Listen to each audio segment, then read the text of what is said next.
درود به شما دوستای عزیزم، من ساسان هستم. امروز یک دستگاه پکیج دیواری یا همون به آلمانی کامپیوترمه داریم ما اینجا. مارک یونکرس هستش، HG 15 یا همون HG 15. دوستایی که حالا توی اروپا زندگی میکنن، مثلا اتریش و آلمان، میدونن که باید برای این دستگاه یه دونه شتورگرت یا همون مدول یا به فارسی همون مدار ماژول باید نصب کرد که ما امروز میخوایم اینو نصبش کنیم. به دلیل اینکه بالای دستگاه ما یه دونه شیر برقی یا همون کلاپه داریم، به خاطر اینکه دودکشمون با ساختمون پایین مشترکه و وقتی که فقط دستگاه کار میکنه مسیر دودکش باز بشه و در غیر این صورت اگه دستگاه خاموش است مسیر دودکش بسته باشه و دستگاهی که توی پایین دارن کار میکنن به اصطلاح دودشون از این روله برق نگرده بیاد داخل این ساختمون، این آپارتمان، و برای کسی که اینجا زندگی میکنه خطری نداشته باشه. بس به خاطر اینکه ما این کلاپمون کار بکنه یا به اصطلاح این موتور برقیمون کار بکنه که باز کنه مسیری رو ببنده، نیاز به یک شتورگرت یا همون مدول داریم و امروز میخوام اینو با هم دیگه نصبش کنیم. بریم که مراحل نصب رو با هم دیگه ببینیم و نصبش کنیم.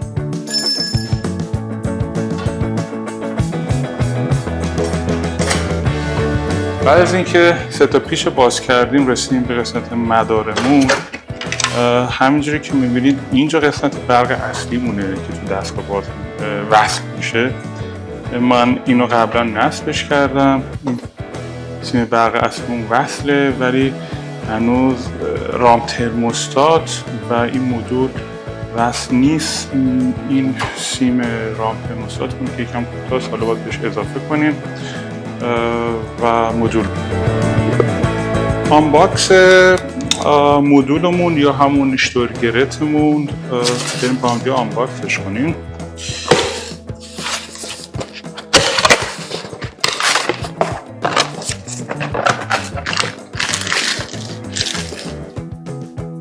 پیچاش و یه سری پولای داره که بعضی جاش باید با هم دیگه پول کنیم توی نصب‌های مختلف. این مدل شتورگرت‌ها جوری طراحی شده که تقریباً برای 13 روش نصب هستش.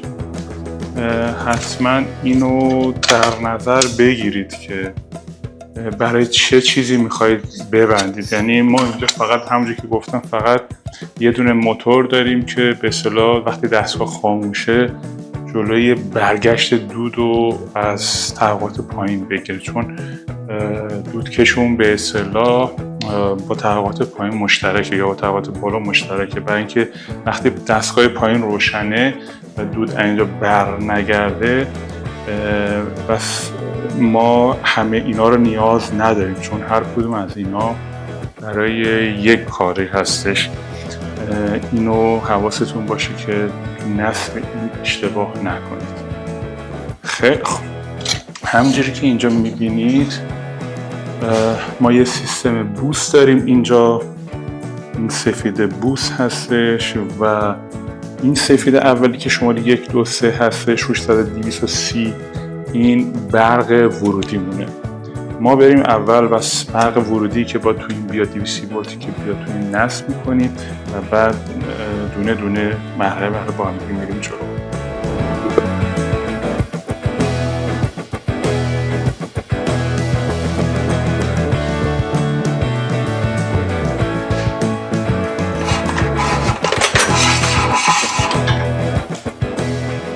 هم که دقت بکنید اینا همشون به اصطلاح کلیکی راحت میتونید در بیاری، سیما رو نصب کنید و دوباره جا بزنید. L'مون که میشه همیشه برق اصلی همون فاز، N'مون میشه نول و این علامت فلش رو به پایینم که میشه التونگه بود. اینا رو هم باید حواستون باشه که کاملا درست برن.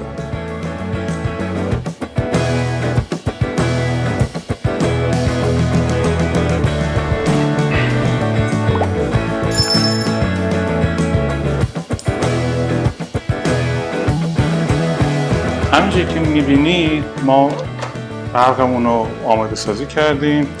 برق دستگاهمون هم اینجا با هم دیگه وصله. از همین سیم دستگاه برق دستگاه گرفتیم، هم برق دستگاه پکیجمون و هم برق به اصطلاح برق این مدارمون. اینو الان میتونیم با خیارت اینجا دوباره میذاریم سر جاش، به همین راحتی فشارش میدیم میره جا. و تو این پلاستیکی که ما اول دیدیم، تو این پلاستیک یه سری بسته است برای اینکه سیما رو نگه داره که کنده نشه. ما اینو میتونیم الان سفتش کنیم چون این برقش تمومه.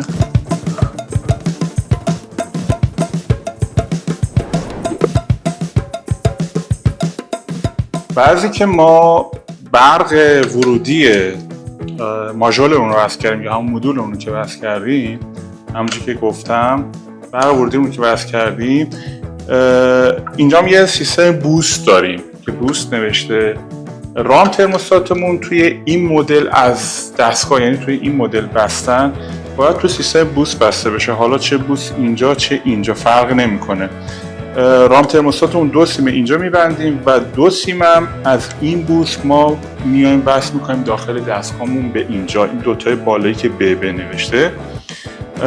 و مرحله بعدی اینه که اینجا G3 داریم نوشته 5 و 6. این دوتا باید به هم دیگه وصل بشه از طریق یک پل که ما اینو وصلش میکنیم.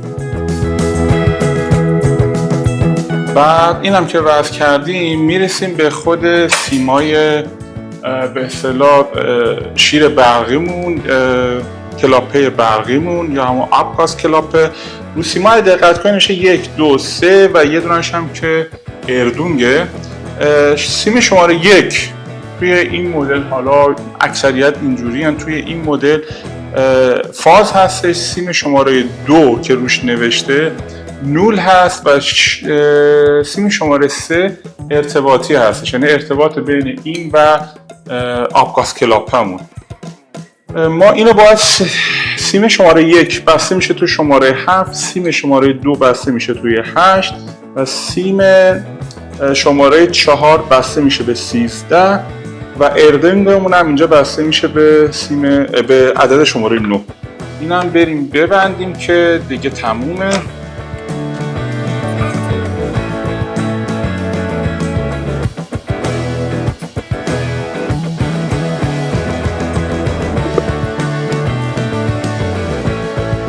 ما تا اینجا همه سیما رو بستیم. یک بار فقط با هم دیگه کنترل میکنیم.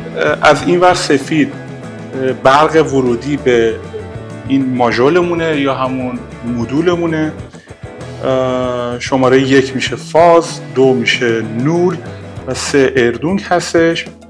و برای موتور برقیمون به اصطلاح آبگاز کلاپمون شماره 1 میاد توی 7، شماره 2 میاد توی 8 و سومی شماره 9 اردونگمون هست و کابل شماره 3 میاد توی شماره 13 و در ادامه توی G3 یا یوت درایو ما باید اینجا یه پل، دوتا رو به واسطه یه پل باید به هم دیگه وصل کنیم و آخرش هم ما بوست داریم. اینجا بوست هستش. بوست به وسیله 2 تا کاب میاد وصل میشه توی دستگاه. این 2 تا بالای بوست هست میاد وصل میشه اینجا و رام ترموستاتمون هم به بوست وصل میشه. حالا فرق میکنه یا اینجا یا اینجا، ولی به هر حال سیم رام ترموستاتمون باید به قسمت بوست وصل شه.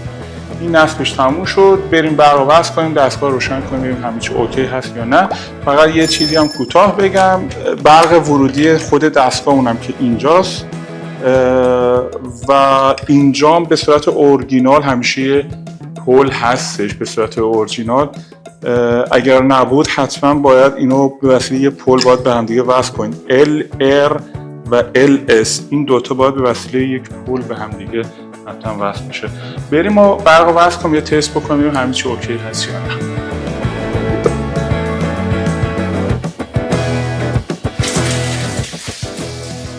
خیلی خوب، همونجور که دیدید آب گرم رو باز کردیم، دستگاهمون شتل موتور باز کرد، آب گرم بستیم، الان داره بسته میشه، داره برمیگره سر جاش، داره بسته میشه. فقط یه چیزی در نظر داشته باشید، این مدل نصب فقط برای موقعی که ما اینجا الکترو آپاس کلاپه داریم، یعنی همون شیر برقی که تو مسیر دودکش هست. اگر خواستید، چون 13 مدل کارایی داریم، اگر خواستید هواکش بهش وصل کنید، مدل نصب فرق میکنه. حتما میتونید تو ویدیوهای دیگه که درست کردم میتونید اونجا ببینید. امیدوارم که این آموزش براتون مفید باشه. اگر براتون مفید بود برای دوستانتون به اشتراک بذارید. اگر که سوالی چیزی داشتید میتونید بر من کامنت بذارید، به زودی در اسرع وقت جوابتون میدم. موفق باشید.